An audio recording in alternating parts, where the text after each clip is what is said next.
नमस्कार, मी सीमा तुमच्या सर्वांचं माझ्या नवीन एका व्हिडिओमध्ये पुन्हा एकदा स्वागत करत आहे. तर कसे आहात सगळेजण? मस्त आणि मजेत असाल तर सर्वांना प्रथम श्री स्वामी समर्थ. तर सकाळचे वाजलेले ते 5:45.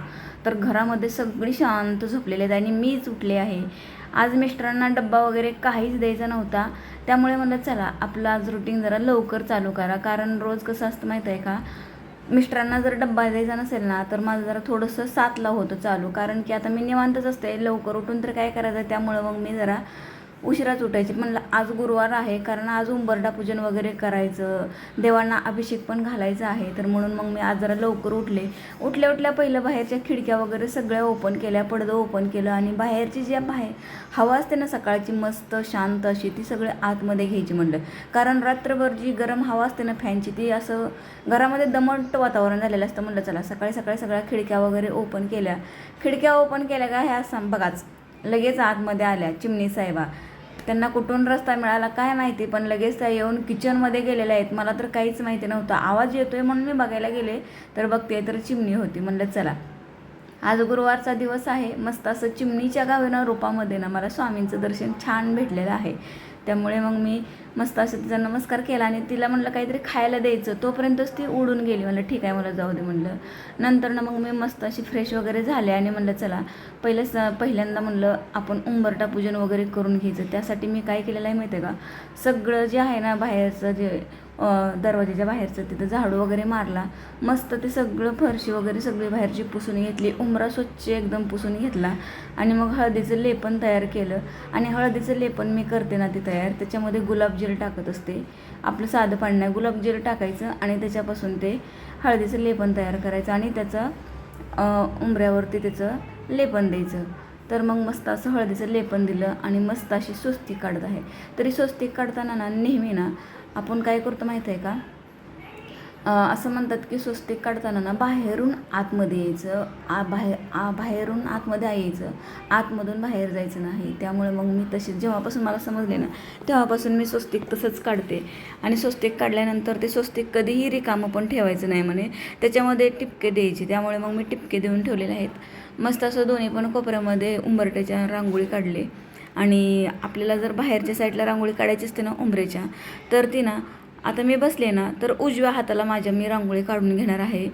आपण बाहेरून घरामध्ये येताना आपल्या डाव्या हाताला आपली रांगोळी असली पाहिजे आणि घरातून बाहेर जाताना उजव्या हाताला लागली पाहिजे.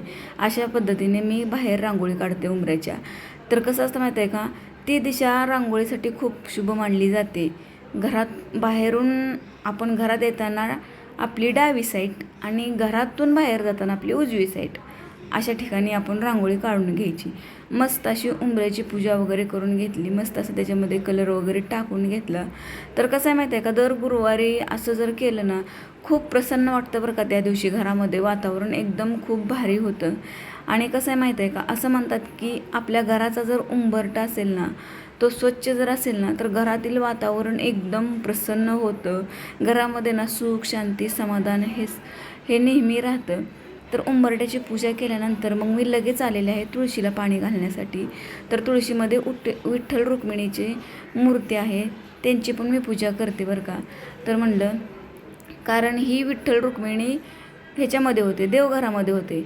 पण कसं आहे माहीत आहे का, देवघरामध्ये 2-2 मूर्त्या ठेवायच्या नाहीत असं म्हणतात. मग तुम्हाला पूजायची असेल तर मग विठ्ठल रुक्मिणी आपण तुळशीमध्ये पण ठेवू शकतो. त्यामुळे मग मी तुळशीमध्ये ठेवलेले आहे. देवघरामध्ये जी आहे ना ती माझी पितळाची आहे, त्यामुळे मग मी ही काय केलेलं आहे, इथं ठेवलेली आहे. आणि तसंही ही माझ्या मुलीच्या हातनं पडल्यामुळे ना ती जरा तुटलेली आहे थोडीशी, त्यामुळे म्हणलं मग ते तिथंच ठेवलेले आहे. आणि चला म्हणलं आज आता गुरुवार आहे, मस्त असा जरा देवांना अभिषेक वगैरे करून घ्यायचा. त्यासाठी मी दूध घेतलेलं आहे, मध घेतलेला आहे, गुलाबजल घेतलेला आहे आणि तूप घेतलेलं आहे. मस्त अशी सगळ्या देवांना म्हणलं आज अभिषेक घालायचा. पहिल्यांदा अभिषेक घालताना ना मी गुलाबजल आणि हळद ह्याचा अभिषेक घालणार सगळ्या देवांना. आणि नंतर ना मग दूध तूप दही ह्या काय असेल ना ते नाही घालणार. आणि नंतर ना पाण्याचा असं मी अभिषेक घालणार आहे. तर कसं आहे ना, असं पौर्णिमेला वगैरे दर गुरुवारी रविवारी ज्यावेळेला आपल्याला टाईम भेटतो ना त्यावेळेला आपण अभिषेक घालावा देवांना, खूप चांगलं असतं. कारण की महिन्यातून 15 दिवसातून एकदा तरी देवांना अभिषेक घातला पाहिजे, त्यांनाही खूप भारी वाटतं आणि घरातमध्येही वातावरण एकदम मस्त राहतं. त्यामुळे बघा मी मस्त असं पहिल्यांदा हळदीचा जे केलं ना अभिषेक, त्याने अभिषेक घातला आणि नंतरनं मग जे काय मी सगळं घेतलं होतं ना पंचामृत, त्याने अभिषेक घातला आणि नंतरनं पाण्याने असं सगळ्या देवांना मस्त असा अभिषेक करून घेतला ना, खूप भारत. ह्या गोष्टी ना मी जशी स्वामी सेवेत गेले आहे ना, म्हणजे 2 वर्ष झाली असतील मला स्वामी सेवेत जाऊन. कारण की ह्या आधी मला ह्या गोष्टी एवढ्या माहिती नव्हत्या. कसं आहे, रोज उठायचं, कामाला जायचं, त्या कामातल्या धांदल एवढी घाय गडबड, हे सगळं देवपूजा वगैरे आपली नॉर्मली देवपूजा करायची आणि चला जावा असं असायचं. पण जसं मी 2 वर्ष झालं मी स्वामी सेवेत गेले आणि जसं मला देवपूजेचं महत्त्व कळालं आहे, उंबरठा पूजनचं महत्त्व कळालं आहे, जसं की हे अभिषेक घालायचा असतो प्रत्येक देवांना, ह्याचं महत्त्व मला समजलेलं आहे. तेव्हापासून मी चुकवत नाही बरं ह्या गोष्टी. खरंच जेवढं आपण करल ना तेवढं कमी आहे. फक्त आपल्याला त्याचा अनुभव असला पाहिजे. नाहीतर कसं आहे माहीत आहे का, आपण रेग्युलरली उगं पूजा करायची, हे करायचं असं म्हणून चालत नाही. पण असं म्हणतात ना, आपण रोज ते जेवण जेवतो, आपल्यालाही कंटाळा येतो. तसंच देवपूजेमध्येही खूप फरक आहेत. दर वारा दिवशी काही जण तर इतकं असतं ना, प्रत्येक वारा दिवशी त्यांची पूजा वेगळी असते. पण आपल्याला एवढं तरी काही जमत नाही. जे साधं सिंपल जमतंय तेवढं तरी करायचं. त्यामुळे मग मला कसं आहे, आता उंबरठा पूजन करायचं, दर गुरुवारी आपलं पाणी घ्यायचं, त्याच्यामध्ये थोडंसं मीठ टाकायचं, गोमूत्र टाकायचं, जे काय आपलं फिनेल वगैरे असतं ते टाकायचं आणि त्याने सगळी फरशी वगैरे पुसून घ्यायची. बाहेरचा उंबरा उठल्या पहिला स्वच्छ करून घ्यायचा आंघोळ केल्यानंतर. आणि हो, प्रथम म्हणजे ना, आंघोळ केल्याशिवाय ना खरंच कुठलंच कामाला सुरुवात करू नये असं मला तरी वाटतं. कारण मला जर समजतंय ना, कळतंय ना, तेव्हापासून मी पहिल्यांदा उठलं म्हणलं ना, पहिलं आंघोळ करून घेते आणि नंतर ना जे काहीही तुमचं काम असू द्या, मी त्या कामाला सुरुवात करते. मला अजिबात आवडत नाही की असं उठायचं आणि लगेच काहीतरी किचनमध्ये जाऊन कामाला सुरुवात करायची, अजिबात नाही. पहिलं उठायचं आणि आपण फ्रेश व्हायचं. मस्त फ्रेश झाल्यानंतर जे आपल्याला एनर्जी मिळते ना, ते खूप हाय लेवलचे असते आणि त्याने आपले मन शुद्ध होतं, अंतःकरण शुद्ध होतं, आपले विचार पण शुद्ध होतात. त्यामुळे ना पहिली आंघोळ करायची आणि नंतर ना जे काय असेल ते तुम्हाला काम करा तुम्ही. भलं तुम्हाला काही किती उशीर झाले, उशिरा उठण्यापेक्षा ना थोडंसं 5 मिनटं लवकर उठा आणि तुम्ही ती आंघोळ वगैरे करूनच ते करा. कसं आहे माहीत आहे का, ह्याच्या आधी पण मी तुम्हाला म्हणत नाही की तुम्हाला काम असतं. ह्याच्या आधी मीही खूप लवकर ड्युटीवरती जायची, जेणेकरून की 6ला. तर आम्ही सगळं अगोदर फ्रेश व्हायचं आणि नंतरनंच किचनमध्ये यायचं, तोपर्यंत नाही. तर मस्त असं सगळं माझं देवपूजेचं वगैरे झालेलं आहे आणि आलेले आहे मी किचनमध्ये आलेले आहे. पहिला चहा ठेवला मस्त असा, कारण माझा जो शेक आहे ना तो बनवायला ना माझ्याकडे आत्ता सध्या केळी वगैरे नाही आहेत आणि ते मी भिजतही ठेवलेलं नाही आहे. त्यामुळे म्हणलं जाऊ द्या, म्हणलं चहाच केला सकाळी. दूध पण कमी होतं, त्यामुळे मग माझ्या एकटीपुरताच चहा केला. मुलं वगैरे सगळी झोपली होती, त्यामुळे माझ्या एकटीपुरताच मी चहा करून घेतला आणि लगेच पीठ वगैरे मळून ठेवायचं म्हणलं. कसं आहे माहीत आहे का, पीठ वगैरे अगोदर मळून ठेवल्यानंतर जे काय असेल ते केलं ना, तर आपलं सगळं काम होईपर्यंत ना व्यवस्थित अगदी पीठ ते भिजलं जातं आणि त्याच्या चपात्याही खूप मऊ आणि छान होतात. पीठ वगैरे मळून ठेवलं आणि म्हणलं चला आज जरा प्रसाद करायचा आहे, कारण आज गुरुवार आहे, स्वामींना जरा नैवेद्य दाखवायचं म्हणलं.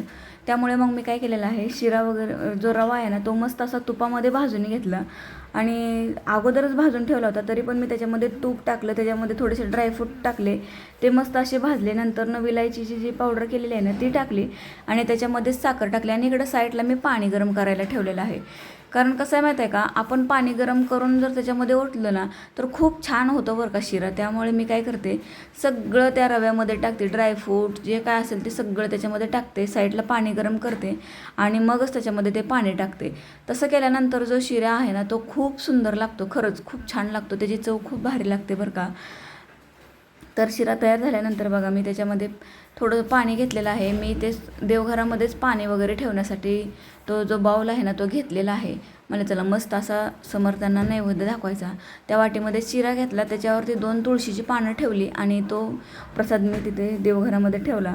असं म्हणतात की स्वामींना ना जर आपल्याला नैवेद्य दाखवायचाच असेल तर त्याच्यामध्ये 2 तुळशीची पानं टाकायची, जेणेकरून ते जो आपण प्रसाद ठेवला आहे ना ते ग्रहण करतात, त्याच्याशिवाय ते ग्रहण करत नाहीत असं त्यांचं आहे. त्यामुळे मग नेहमी समर्थांना आपण ज्यावेळेला नैवेद्य दाखवतो ना त्याच्यामध्ये ना तुळशीची पानं आवर्जून ठेवा. तर मस्त असं माझं देवपूजा झालं, देवाला प्रसाद वगैरे झाला आणि म्हणलं चला पटकन चपात्या वगैरे करून घ्यायच्या. चपात्या वगैरे करून घेतल्या आणि म्हणलं आणि कसं आहे माहिती आहे, जरा पाण्याचा थोडासा प्रॉब्लेमच चालू झालेला आहे. पाणी काय अजून आलेलं नाही आहे. भांडी वगैरे जरा थोडीशी पडलेली आहेत तशी. तर म्हणलं चपात्या करेपर्यंत येईल म्हणलं 11 वाजता पाणी. कारण आता कसं चालू झालं आहे माहिती आहे का, एक दिवसाआड पाणी चालू झालेलं आहे. म्हणलं आज पाणी येते तोपर्यंत सगळं काम वगैरे आवरून घ्यायचं. तर चपात्या वगैरे करून घेतल्या. कपडे वगैरे सगळे भिजत ठेवले होते. म्हणलं पाणी आल्यानंतरच कपडे वगैरे धुवायला जायचं. जे काय किचन असेल त्या मुली आवरतील म्हणलं. पटकन आपण फक्त आता चपात्या वगैरे करायच्या आणि पटकन लगेच जे आहेत ते कपडे धुवायला जायचं. तर हा होता आजचा माझा गुरुवारचा ब्लॉग. तुम्हाला कसा वाटला ते कमेंट बॉक्समध्ये मला नक्की सांगा. आणि जे कोणी माझ्या चॅनलवरती नवीन असतील ना, तर त्यांनी प्लीज माझ्या चॅनलला सबस्क्राईब करून मला सपोर्ट करा. तुमचे आशीर्वाद नेहमीच असेच माझ्यासोबत राहू द्या. आणि व्हिडिओ शेवटपर्यंत बघितला त्याबद्दल मनापासून अगदी हृदयातून तुमचे आभारी आहे. तर सर्वांना परत एकदा श्री स्वामी